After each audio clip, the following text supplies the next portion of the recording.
Our first speaker was here last year and he presented a taxi app called Easy Taxi. This year he's already dealing with flights and we are very keen what he's going to bring us next year maybe. Please welcome on stage Paul Malicki, CEO and CMO of Flapper.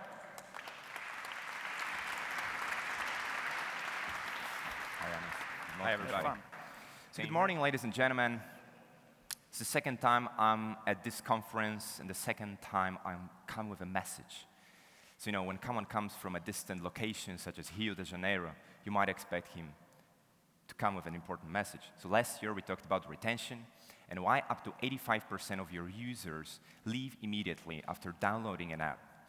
This time we'll talk about emerging markets and what you have to really do to conquer an audience in an emerging market. So when I look at all of you here gathered today, I'm sure that at least some of you try to enter a distant emerging country such as Brazil, India, China. China is probably getting towards the developed state, right? Indonesia, you name it.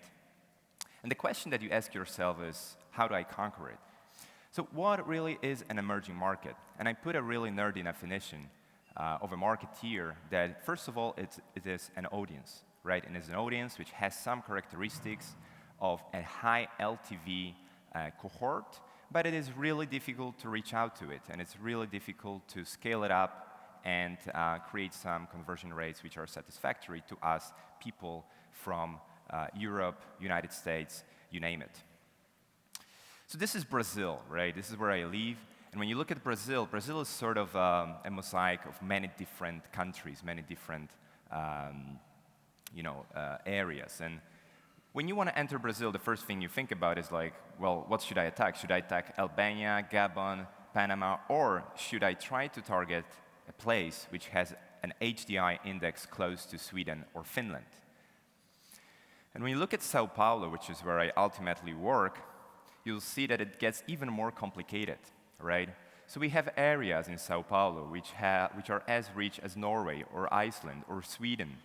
But somewhere there down south, we have areas where people earn less than $200 a month. So this is a really, really, low-income audience, and you have to consider it also on a city level. And we are talking about a state of 37 million people and a city or metropolitan area of more than 22 million people. How do you attack it? Where is your target audience? So I'll get back to a slide which looks similar to it, and then you'll see in practice what I really mean. So how do you really conquer an emerging market? I believe that by the end of the day, it is a combination of three integral factors. It is about targeting, we talk about geography, behavioral, some certain aspects of mobile devices. It is a lot about doing multi-channel marketing, and that's why I will present a number of tactics today, not just one or two. And it is a lot about talking in the right way. So when I talk about my private jet business, I have to speak in the right way to the wealthy users, but also I need to use a different communication to the upper middle class because I know that they cannot afford renting the entire jet. They want to buy per seat. So this is what I presented last year.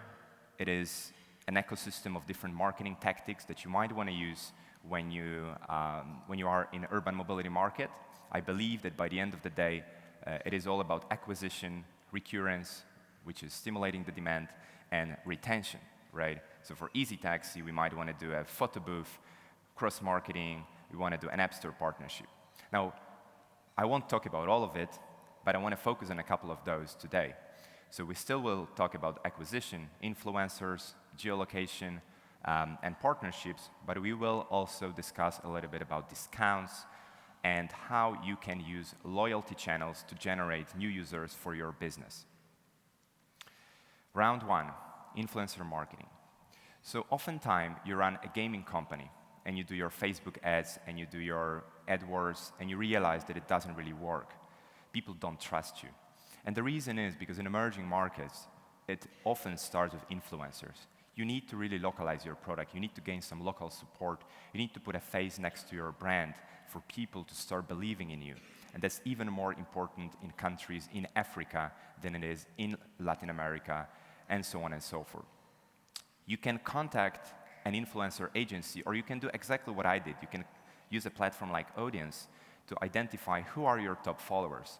And I realized that on Instagram, we have some of the guys with 8 to 9 million followers, and that's a lot. And then looking at those profiles, I saw, well, they are the biggest actors in Brazil, right? So they actually have a very good brand image. So we got in touch with those, and we said, hey, why don't you take a flight with Flapper in our private jets? So they took it, right? If you look at their cohort, it's 7 to 8 million followers. Then there was one guy with 200,000. You can see a massive difference between a big influencer with 200,000, 100,000 likes, and then a smaller influencer of 200,000 followers. So I already can tell you that it is a lot about the scale and the reach. Now, what's really interesting is that a guy like him, with 1.2 million unique views, can generate up to 200,000 likes. That's 16% engagement rate. That's a lot. So if we take it a step forward, you'll see that our Instagram followership grew by the leaps and bounds. It was really great for generating the brand, for changing the game. On average, we got like 5,000 views. This particular photo of an influencer got up to 80,000 because people love him so much that they go to your account just to see his photo. So really inspired by that, I tried to focusing on the corporate audience. I then reached out to Mark, who is #1 LinkedIn writer in Brazil with up to 200,000 followers. And he wrote a story about how an Uber Black of private jets is democratizing the market. And then I woke up the following day and I realized that LinkedIn featured the story on their homepage in 4 categories. So that was crazy. So, one category like innovation can get up to 800,000 followers. Still, we only got 20,000 views on this article. Funny enough, this article generated more leads than the previous campaign. And then the following day, we got featured on the biggest media channel in Brazil, on the homepage, and that was a shock. It was like, man, from a big influencer to the big B2B influencer to the big media outlet. And here's what happens. So I'm not going to discuss the app downloads, but I'll tell you that they were literally very small, maybe 200 app downloads what we got from that guy with 8 million followers. This is what we got from the B2B influencer when you look at the traffic on the website, and this is what we got from the media outlet. So what really is the conclusion? The conclusion is that look at our traffic. I mean, before we started doing that, there was really very low activity. We really needed to gain this trust of a local population, so influencer marketing changed the game. But then it's also a lot about who you talk to, who promotes your product, and to make sure that there is a right audience, tracking, and the channel.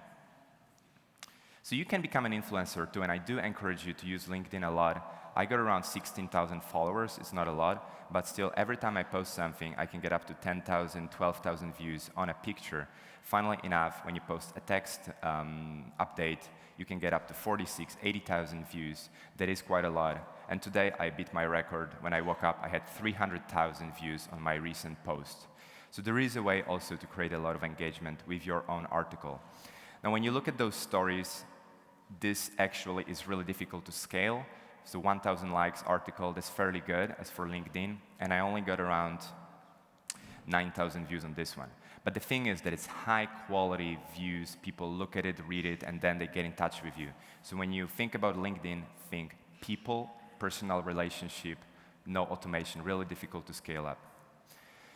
Now, getting a little bit more into the technocratic details, you'll see that the performance of different channels for us also differed. And this LinkedIn post, it gets around 20%, gives us 20% conversion rate, but very well targeted Facebook ads and Instagram ads, they go above 20%. Now, funnily enough, for example, AdWords doesn't work for us, it's only 8%. And that was a very small period of time that I selected, but mobile attribution really points to average performance of LinkedIn. Round 2, international search. So how many of you have run ads outside of Google on search? 1, 2, 3. So you see, very few. But the truth is that the world is not just about Google. We have the likes of Yandex, we have the likes of Baidu, we have Gaosu, Saugu. We have so many search engines that it's even difficult to pronounce some of those. And my biggest advice to you, if you want to run search ads in emerging markets, is always to separate your ad groups on the keyword level. The population of emerging markets is a simple population. People think in a different way. People look for information in a different way. So by the end of the day, 90% of your traffic might come from just 10 keywords. And that's why you have to separate them. You have to create, if you want to sell shoes, put buy shoes, broad, phrase, exact, and make sure that that's how you structure your ad groups. Once you scale up, try to add more locations and separate your campaigns by cities. If you want to run marketing in Russia, you have to remember that outside of Yandex, Mail.ru, and a couple of retargeting networks, Google basically doesn't exist. It's really difficult to run any different type of mobile marketing. But just looking at Yandex, you can run Yandex Search and Yandex Advertising Network. You can run through their DSP. You can use their store, which is a direct competitor to Google Play Store, and you also have Yandex Media Network. So these are Yandex products such as Yandex Auto, where you can run your ads, and it is very, very effective. There are some decent tracking capabilities. Now moving to Korea, there's Naver and Daum, and you can see how their search is different, their keyword mechanism is different, and just using these two, you can have a search product, you can have a display product, you can have a brand search, and just an example, Booking.com, right? You search for Booking.com and you're already going to have some images. So Asian people also, when it comes to search, they do it differently. China is probably the most complex search ecosystem. And just by working with Baidu, you can actually run the entire customer journey. So you want to create an awareness. Why don't you use Baidu Union Network, right? It is really brand oriented. Then you want to do something on the search market. You use Baidu Search and their Play Store equivalents, right? You want to do consideration. Well, there is a platform called Baidu Qidao. Qidao in Chinese means knowledge, right? So you want to ask questions. It's a Q&A of China. Then there is retargeting on Baidu, and finally there is a loyalty network. So this is a customer journey which you can fully cover just using one product or one network. So Uber, before they got bought by Didi, were using BrandZone to increase awareness of Uber in China. And of course, outside of Baidu, we have Sogo and we have 360. So these two are becoming very, very important. Some even say that Baidu has no future on the search market. They missed the mobile transition. I disagree, but I think that you have to combine all three. Now, remember the first slide that I showed you with the countries. So we're going to go back to the same way of thinking now. But first, a quick trivia. What do you think performs better, an image of a full airplane here, or an image which is split interior and why? An idea? Cool, so I'll give you an answer. There's a different performance on Facebook and different performance on Instagram. And that's also it's a peculiarity of emerging markets that, we treat those platforms in a similar way. They don't. You have a lot of full-page images on Instagram, so whenever you run a half-page image, that attracts attention, so the conversion rate goes up 130%. Now, when it comes to the videos in emerging markets, it's not just about the format. It is about the fact that you educate the user, right? So when you show a video content, you'll see that the reach goes down dramatically because the internet connection is low, because people simply might not have patience. But if you do it well, the conversion rate can go up to 60%. The fact of the day, we've done a research with Farfetch.com, the world's biggest fashion company, and we realized that in Brazil there are just 20 neighborhoods where people buy our products. So it's a 200 million people country, and there are just 20 neighborhoods. So learning from, perhaps learning by mistakes, we try to optimize our traffic, and this is how my Facebook campaign looks today. So in a city of 11 million people, I literally target neighborhoods. And I do it in a very organic, type of split of my targeting, and that's really what works. Now, that's not the only thing you can do. Again, people who are wealthy are limited. It's difficult to reach out to them. So, for example, we automated our Instagram, and whenever you make a check-in in a fancy location, you're going to get an automatic like from Flapper. So with this, you get around 50 new followers a day and up to 10 app downloads. And this is just an example, literally the last two posts. There's a guy going on a trip at Guarulhos Airport, and there are two girls at Latin America's first 6-star hotel. And Flapper likes it automatically because that's the part of our machine, and people then follow back. You can also do Waze ads. As you know, Waze ads platform is now open to the public, but take it for granted, the only benefit is really the branding side of it. So you can get up to 110,000 views, very low engagement, but the awareness of the service really goes up. Round 4, remarketing. I won't talk a lot about classic mobile remarketing. There will be many discussions today about mobile, pure mobile marketing. I want to talk about things which are different. So what I did, I automatically visit people's profiles on LinkedIn using my script. So every day up to 80, 100 people add me up. And these are qualified leads, CEOs and CXOs of the companies. Then what I do is that I download my LinkedIn user base and I upload it to Facebook. So you are my LinkedIn connections, and then you see an ad on Facebook saying, hey, I'm Paul, we just connected on LinkedIn, and I want to give you a discount on Flapper. So you see, that is a big surprise for an average user, and of course the conversion rate of those is spectacular. I mean, try to get a 20% click-through rate on any ad today, and I'll congratulate you. And the feedback is also good, right? Hey, Paul, congratulations, you're doing a great job. So something that you should control when it comes to frequency per user, but definitely an interesting tactic. Just one small discussion about retargeting. I think that more and more we have to alter our retargeting to where the user is in their customer journey. In this case, I'm actually showing app instructions to the user who have downloaded an app, registered an account, tried to buy a flight, but have not done that. So if the user has downloaded an app but not set up an account, perhaps the content should be different. So use Adjust, use the integration with Facebook SDK to make sure that your cohort is the right one.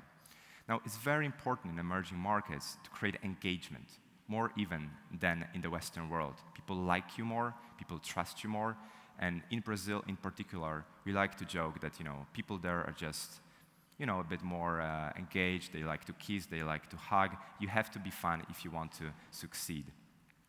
So just an example of an engagement campaign. I love partnerships, I do a lot of those. And we partner with Vaniday, which is a beauty service. And they have a lot of qualified users, female users, who do manicure online, use hairdressing services. And we thought, why don't we organize a manicure inside an airplane?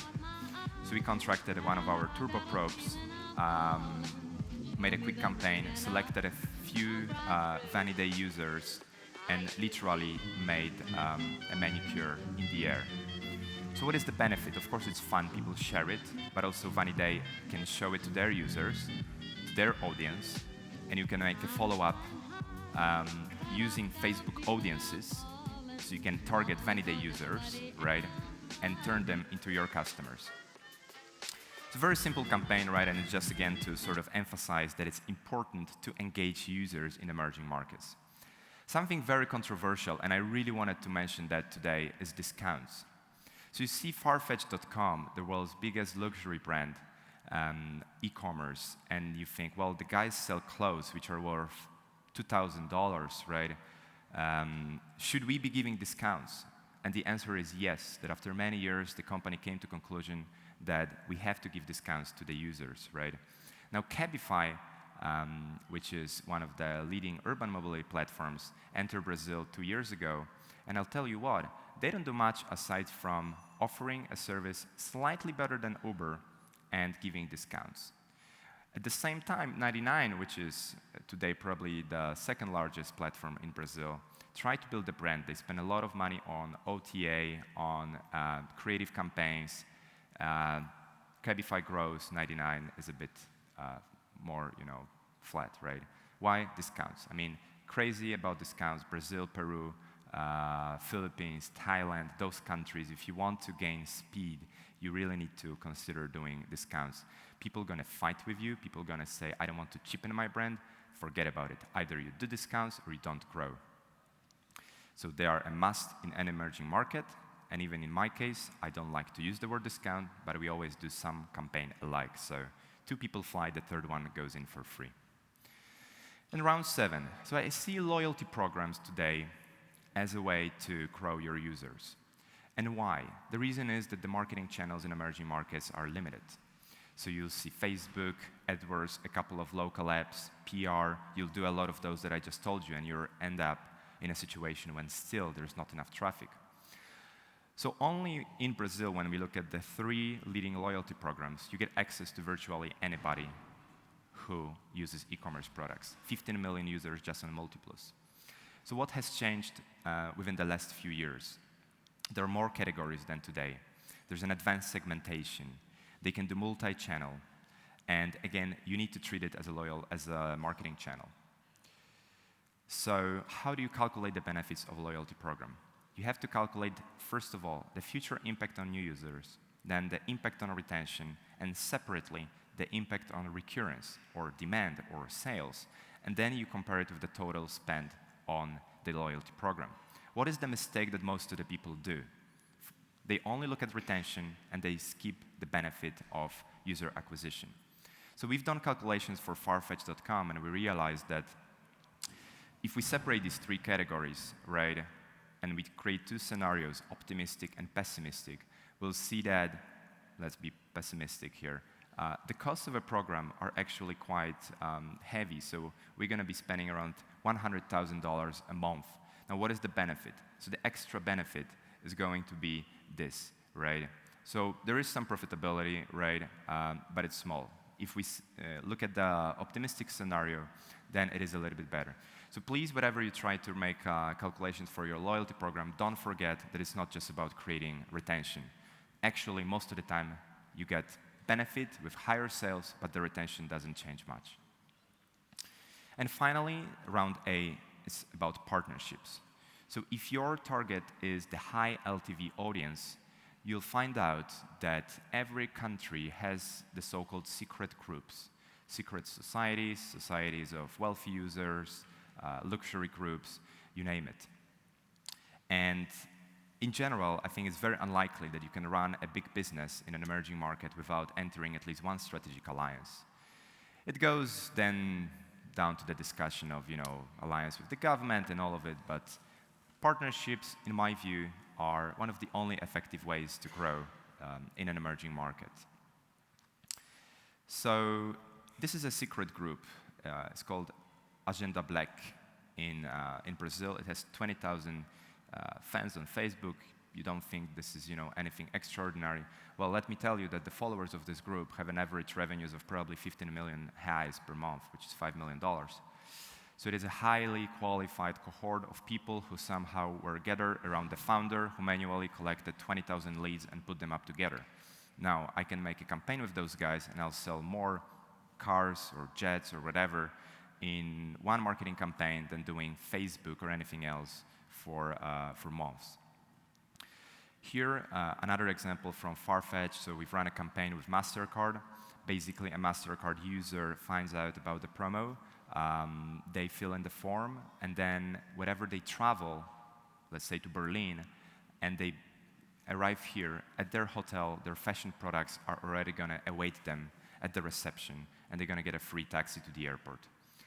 Who pays for it? Well, MasterCard pays for the taxi. We pay for the discounts, right? Great partnership, access to many users. Now, how do you know whether the user is actually going to travel? That's difficult. So the only company really that knows when you buy your flights is your credit card provider. They know exactly when did you buy it and when it's going to be the flight, right? So if you manage to make a partnership with a company like MasterCard, or even better, with Itaú, which is Brazil's largest bank, man, I'm telling you, you get access to highly qualified audience and communication which takes place at the right moment, considering the customer journey.